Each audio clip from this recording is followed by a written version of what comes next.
Shri Venkateswara gold తాకట్టులో ఉన్న మీ బంగారాన్ని విడిపించి కొనబడును.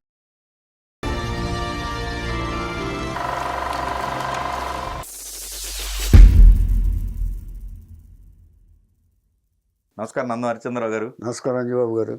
ఈరోజు మన ఫ్లాష్ బ్యాక్లో కూచిపట్ల శివరామకృష్ణయ్య గారి గురించి మాట్లాడుకుందాం. డాక్టర్ మర్చిపోతున్నారు మీరు. డాక్టరా?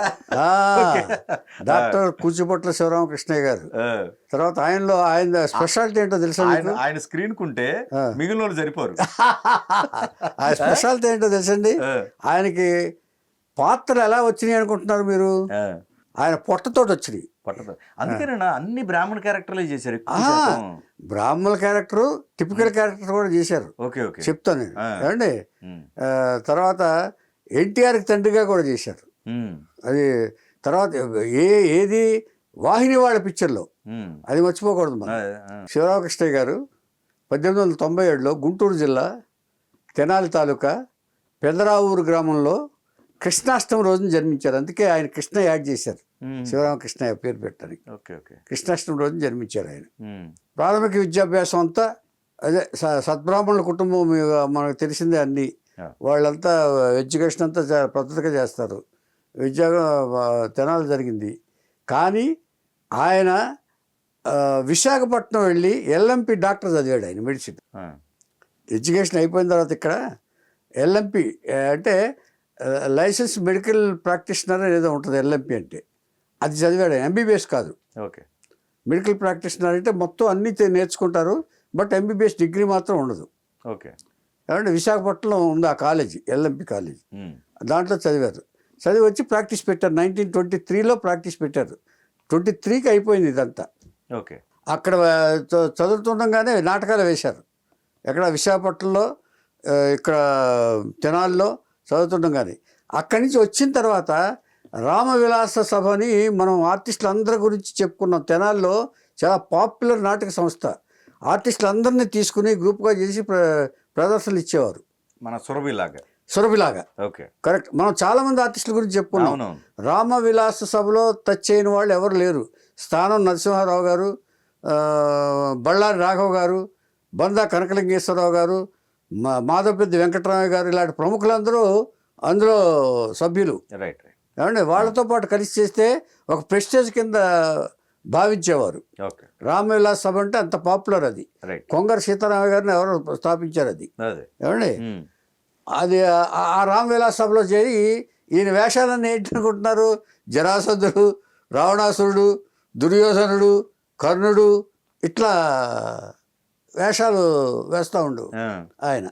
ఏమండి ఈయన నాటకాలు చూసిన వాళ్ళు తెనాలి నుంచి అందరూ గుమ్మడి గారు కూడా అక్కడి నుంచి వెళ్ళినారు కదా. తెనాలి నుంచి వెళ్ళినప్పుడు ఈయన 1941లో భలే పెళ్ళి అనే మూవీస్లో ఫస్ట్ సినిమా చేశారు. భలే పెళ్ళి అనే మూవీలో ఫస్ట్ సినిమా చేశారు. తర్వాత 1942లో జీవన్ముక్తి అనే సినిమా చేశారు. జీవన్ముక్తి అనే సినిమా చేసిన తర్వాత ఈయనకి ఆర్మీ నుంచి కవర్ వచ్చింది. డాక్టర్స్ని సెలెక్ట్ చేసుకున్నారు. ఎమర్జెన్సీ టైంలో ఊళ్ళ నుంచి డాక్టర్లుగా రిజిస్టర్ చేసి ఉంటారు కదా, ఆ డాక్టర్లు కవర్ చేస్తారు. మీకు ఆర్మీలో ఇంట్రెస్ట్ ఉంటే, దేశానికి సేవ చేయాలనుకుంటే మీ డాక్టర్లందరూ వచ్చి మా సైనిక సోదరులకి వైద్యం చేయొచ్చు అని చెప్పి. అక్కడి నుంచి ఆయన 1942 తర్వాత వెళ్ళిపోయాడు. ఆయన సెకండ్ వరల్డ్ వార్ ప్రాంతం అది. అప్పుడు వెళ్ళిపోయి ఆర్మీలో చేరాడు. ఆయన ఆర్మీలో డాక్టర్గా చేసి 4 years ఉన్నాడు ఆయన. 4 years ఇది డాక్టర్ని కూడా కెప్టెన్ చేస్తారు. డాక్టర్ కూడా కెప్టెన్షిప్ ఇస్తారు వాళ్ళకి. ఆ కెప్టెన్ అయిన తర్వాత 4 years తర్వాత మళ్ళీ వచ్చి ఇక్కడ తెనాలిలో ప్రాక్టీస్ పెట్టాడు ఆయన. డాక్టర్ కూచిపట్ల శివరామకృష్ణ అని ఎల్ఎంపి అని ప్రాక్టీస్ పెట్టారు. అక్కడ చాలా హై, అంటే సినిమాల్లో వేస్తున్న టైంలో ఇది మనం గ్రహించాల్సింది ఒకటి. సినిమాల్లో వేస్తున్న టైంలో దేశం కోసం ఆయన సాక్రిఫైస్ చేసి తన వృత్తిని అక్కడికి వెళ్ళిపోయాడు. అంటే సర్వీసే ముఖ్యం అనుకున్నాడు ఆయన. అది మనం ఆలోచించాలి. జనరల్గా ఈ ఎంటర్టైన్మెంట్ ఫీల్డ్లో ఉన్నవాళ్ళు ఎవరు కూడా అటు షిఫ్ట్ అవ్వరు. మనకెందుకులే అక్కడ హ్యాపీగా జరిగిపోతుంది కదా అనుకుంటాను. కానీ ఆయన అలా అనుకోలే. దేశ సేవ ముఖ్యం అనుకున్నాడు. అంటే చెప్పదలుచుకుంది ఏంటంటే అప్పుడు ఆర్టిస్టులు అందరూ కూడా నటనని తపస్సుగా భావించేవాళ్ళు. ఏ పని చేస్తే ఆ పనిని ఒక తపస్సుగా భావించి సిన్సియర్గా చేసేవాళ్ళని చెప్పడమే నా ఉద్దేశం. అదే ఏమండి అయిన తర్వాత ఇప్పుడు విజయవాడలో సినిమా తీస్తూ పెళ్లి చేసి చూడని సినిమా తీస్తూ గోవిందరాజు సుబ్బారావు గారిని ఫిక్స్ చేశారు. ఫిక్స్ చేసి పిలిపించారు ఒకసారి. పిలిపిస్తే గుండు చేసుకున్నాడు ఆయన. ఇదివరకు చెప్పాను నేను దేంట్లోనో. గుండు చేస్తే ఏంటి గుండు చేసుకున్నామంటే ఒక సినిమాకి ఇలా గుండు చేయించాల్సి వచ్చిందండి. పాలేరు అనే సినిమా జగ్గయ్య గారు కూడా మిస్ అయ్యారు. అది ఫినిష్ కాల. ఇప్పుడు వీళ్ళందరూ సాక్రిఫైస్ చేస్తే ఆ సినిమా ఫినిష్ కాల. పాలేరు అనే సినిమా గుండు చేయించుకున్నారు. అదేంటయ్యా గుండు చేయించేసుకున్నావు? ఇప్పుడు ఎన్టీ రామారావు తండ్రి క్యారెక్టర్ నీకు అనుకున్నాను నేను. మరి ఎట్లాగంటే విగ్గు పెడదాం సార్ అని. అబ్బే విగ్గు అసలు మ్యాచ్ కాదు, చాలా న్యాచురల్గా ఉండాలనుకుంటున్నాం మేము అని చెప్పేసి చక్రపాణి గారు రిజెక్ట్ చేశారు. ఇప్పుడు ఎవరున్నారో ఆలోచిస్తే ఇగో శివరామకృష్ణ గారు తగిలారు. ఈయన ప్రాక్టీస్లో ఉన్నాడు, డాక్టర్ ప్రాక్టీస్లో. ఆయన రప్పించారు. ఆయన రప్పించి దాంట్లో పెళ్లి చేసి చూడులో ఒక ఎన్టీ రామారావు గారికి తండ్రిగా వేశాడు ఆయన. సో అలాగా ఒక పాత్ర ఎలాగ వస్తుందో ఎప్పుడు చెప్పలేము మనం. గొప్ప పాత్రలు వేశారు ఆయన. అంటే ఒక ఆయన వాయిస్ కూడా టిపికల్గా ఉంటుంది. ఆయన ఇంకోటి ఏ క్యారెక్టర్ చేసినా మర్చిపోలేము. ఏది పంచుకోడు ఇక్కడ కట్టి పొట్ట మాత్రం ముందుకు కండ వేసుకొని వస్తూ ఉంటుంది. పద్మనాభం గారి సినిమాల్లో కూడా ఎక్కువ ఈయన చేశారు. ఏమండి తర్వాత అక్కినేనితోటి చాలా పెళ్లి సందడి, ఆరాధన, తర్వాత రామారావు గారి సొంత పిక్చర్లో తోడు దొంగల్లో కూడా వేశారు ఆయన.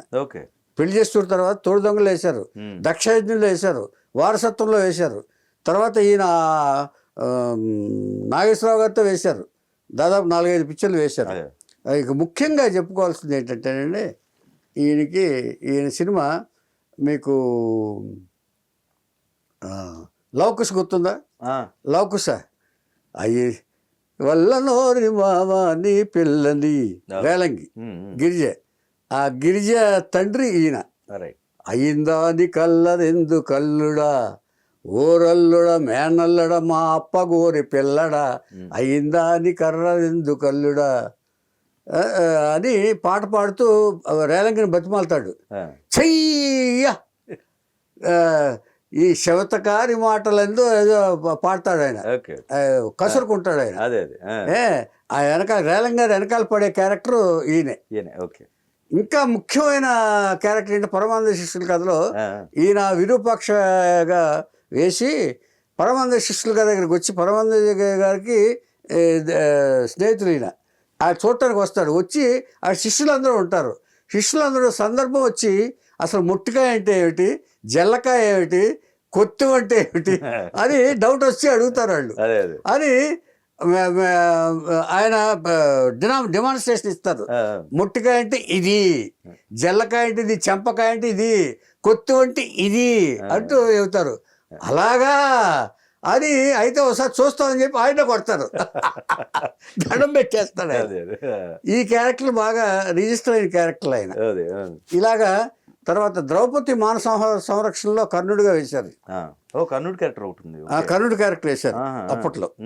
అంటే అంటే ఇంత పొట్ట ఉండిపోవచ్చు, పొట్ట ఉంది కానీ వేస్తే ద్రౌపది వస్త్రాపహరణం అని ఆపోజిట్గా తీశారు ఒకళ్ళు. ఇదేమో నాకు తెలిసి ఇది కృష్ణవేణి గారు తీసినట్టున్నారు మాన సంరక్షణం. వస్త్రాపహరణం గోడవల్లి గారు తీసినట్టు నాకు జ్ఞాపకం. అంటే ఐఎమ్ నాట్ షూర్, నాకు గుర్తున్నంత వరకు. వేస్తే ఈయన కూడా పిలిచారు దానికి వేషం. ఏంటంటే పౌరాణిక పాత్రలు అంటే ఇలాంటి ఆర్టిస్టులే పిలిచేవాళ్ళు ఎప్పుడు కూడా. రామవిలాస్ సభ అంటే పౌరాణిక చిత్రాలు పాత్రలు ఎక్కువ ఉండేవి. అక్కడ విప్రనారాయణ, కృష్ణ తులాభారం ఇవన్నీ నాటకాలు వేస్తారు అక్కడ బాగా. నాటకాల్లోంచి ఎప్పుడు ఆర్టిస్టులను తీసుకెళ్లేవాళ్ళు. ఇదివరకు కలకత్తా కూడా ఆర్టిస్టులు ఇక్కడి నుంచే తీసుకెళ్లేవాళ్ళు. వాళ్ళలో వీళ్ళందరూ ఉన్నారు. ఇలా ఉంటున్న బట్లో సారీ సార్ నేను మాన సంరక్షణ చేస్తున్నాను, అలాగని ఒక సినిమాలో చేస్తూ సేమ్ టైటిల్ ఉన్న సినిమాలో నేను చేయడానికి వ్యతిరేకం సార్, నన్ను క్షమించండి అని చెప్పి వాళ్ళకి చెప్పాడు. అంటే అంత ఇది. ఇక తర్వాత వరుసగా సినిమాలు, పద్మనాభం గారి సినిమాలు, వరుసగా సినిమాలు చేస్తూ తర్వాత ఈయనకి ఏంటంటే వండించి పెట్టడం అలవాటు బాగా. ఇంటి దగ్గర నుంచి భోజనాలు తెప్పించి అందరికీ అంటే ఆ అలవాటు ఇప్పటి వరకు చాలామంది వేలు గారికి వీళ్ళందరూ మనందరికి కూడా వచ్చింది. ఇదివరకు ఆర్టిస్టులు అందరూ బాగా ఇంటి దగ్గర నుంచి భోజనాలు వండించి తెచ్చిపెట్టు. ఒక్కొక్క క్యారేజ్లో 10 మందికి తెచ్చి షేర్ చేసుకునేవాళ్ళు. ఆయన కమ్మన వంటకాలు చేసి తెచ్చి ఆర్టిస్టులందరికీ వడ్డించేవారు. ఇలాగ అందరికీ మంచివాడిగా ఉంటూ డాక్టర్గా వైద్యం చేస్తూ ఇలాగా ఉండి కొంతకాలం తర్వాత వేషాలు తగ్గిన తర్వాత 80వ సంవత్సరంలో ఆయన పరమపదించారు. ఓకే. 80వ సంవత్సరంలో. ఇంకో విషయం ఏంటంటే ఆయన పొట్ట తగ్గించుకొని గ్లామర్గా తయారవచ్చు. డాక్టర్గా అన్నీ తెలుసు, కానీ కావాలని తగ్గించుకోలేదు ఆయన. ఈ పొట్ట లేకపోతే నాకు వేషాలు ఎవరండి అయ్యా అని. ఇంతకంటే విశేషం ఏంటంటే ఈయన 80 సంవత్సరాలు వయసులో చనిపోయిన తర్వాత ఈయన చనిపోయిన మర్నాడు ఆయన భార్య గారు పోయారు. ఆయన విడబడి తట్టుకోలేక. మనకు రీసెంట్గా మనం విశ్వనాథ్ గారి దాంట్లో కూడా చెప్పుకున్నాం. విశ్వనాథ్ గారి భార్య కొన్ని రోజులకి, ఆయన పోయిన కొన్ని రోజులకి పోయింది. అలాగే ఈయన అసలు తట్టుకోలేక ఆ భార్య అంటే ఎంత ఆప్యాయంగా ఉన్నారో ఇదివరకు వాళ్ళు. సంసారాలు ఎలా ఉండేయంటే ఒకరి పట్ల ఒకరికి భార్యాభర్తలకి ఎంత అనుబంధం ఆప్యాయతలు ఉండేవో దీన్ని బట్టి మనం అర్థం చేసుకోవచ్చు. అంటే ఇదివరకు వ్యక్తుల మనస్తత్వాలు కూడా అలాగే ఉండేయండి బాగా. అంటే అది మనం బాగా ఇదిగా చేసుకోవాలి. అంచేత ఒక గణనీయమైన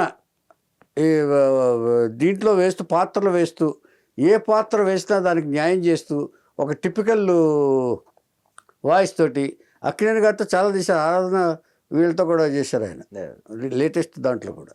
ఏమండి అలాగా చేస్తూ ఆయన దాదాపుగా 200 సినిమాలు ఏమైనా చేశారు ఆయన. ఓకే. అండ్ ఇక్కడ ఒకటండి, ఆయన జాబ్ వదిలిపెట్టారు. అది డాక్టర్గా సొంతం ప్రాక్టీసు జాబ్. ఇక్కడ ఏదైతే తీసుకున్నారో ఇక్కడ చేశారు. ఇక్కడ టైం లేదు, ఎవరైనా వస్తే వైద్యం చేసేవాళ్ళు ఆయన. సినిమాలకి ఇప్పుడు మనకి సినిమాకి సంబంధించి చూస్తే డాక్టర్ అయ్యాక, డాక్టర్ పాస్ అయిన తర్వాత వచ్చిన వాళ్ళు ఇద్దరు నాకు తెలిసి. ఒకళ్ళేమో ప్రభాకర్ రెడ్డి గారు, డాక్టర్ ప్రభాకర్ రెడ్డి డాక్టర్ అయిన తర్వాతే ప్రాక్టీస్ చేస్తూనే వచ్చేసారు ఇక్కడికి. ఓకే. రెండో వారు ఈయన ఎల్ఎంపి. అలాగా డాక్టర్ అయిన తర్వాత డాక్టర్ వృత్తిని అసలు మర్చిపోయారు ఇక్కడికి వచ్చిన తర్వాత. అంటే నటన పట్ల వాడుకున్న గౌరవానికి మనం చేసుకోవాలి. అంటే డాక్టర్ బ్యాక్గ్రౌండ్ ఏం లేదు, బ్యాక్గ్రౌండ్ ఏం లేదండి. ఇండస్ట్రీ పరంగా బ్యాక్గ్రౌండ్ అస్సలు లేదు. ఆయన తన నాటకానుభవంతో యాక్టర్ అయ్యాడు. ఆయన పర్సనాలిటీ తోటి. జనరల్గా అండి కొన్ని క్యారెక్టర్స్ కొంతమంది దాంట్లో అంటే పరకాయ ప్రవేశం చేశారా చేయలేదనేది పక్కన పెడితే ఆ ప్రెజెన్స్ లోనే ఆ క్యారెక్టర్ ఎందుకంటే ఆ అపీరెన్స్ ఇలా ఫేస్ ఉంటుంది కదండి. అవును, ఇలా ఉంటుందండి. కరెక్ట్. ఎప్పుడైనా సరే మీరు ఎందుకు లవకుశలో చూస్తే చాలు, ఇక్కడ వరకు పంచి కట్టి ఉంటుంది. ఒక కండవ వేసుకుంటాడు ఆయన.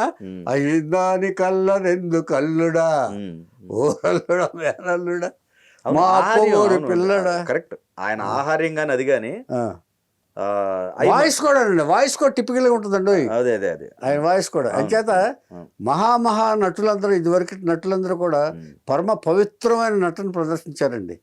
నటన చేస్తారంటే ఒక ఆర్టిఫిషియాలిటీ ఉండేది కాదు సార్. న్యాచురల్ గా పాత్రలోకి ఒదిగిపోయి దాంట్లో అంటే ఇక దాన్ని జీవించేసేవాళ్ళు అనమాట అది. అందుకని అలాంటి నటులు ఉన్న దీంట్లో మనం ఉండటం అనేది, మనం చెప్పుకోవడం అనేది చాలా గొప్ప విషయంగా భావిస్తాను. వీళ్ళని కంపెనీ ఆర్టిస్టులు అంటారు అనుకుంటా, క్యారెక్టర్ ఆర్టిస్టులు అంటారు కదా. Character artist. అదే ఈ క్యారెక్టర్ ఆర్టిస్ట్ ఈయన. తర్వాత హాస్య పాత్రలు చేశాడు ఆయన. చాలా హాస్య పాత్రలు చేశాడు ఆయన. శివరామకృష్ణ గారు అంటే చాలా మందికి తెలుసండి. ఇప్పుడు లవకుశ్ చూసినా, పరమానంద శిష్యులు చూసినా ఈ కొత్తవంటే ఇలా ఉంటుందండి వాయిస్. ఆయన పరిగెత్తడం కూడా ఇష్టం, పరిగెత్తించారు ఆయన శిష్యులు. గమత్తుగా ఉంటుంది. అవునవును. ఆయన చేత అలాంటి మహానుభావుడి గురించి చెప్పుకోవటం మనం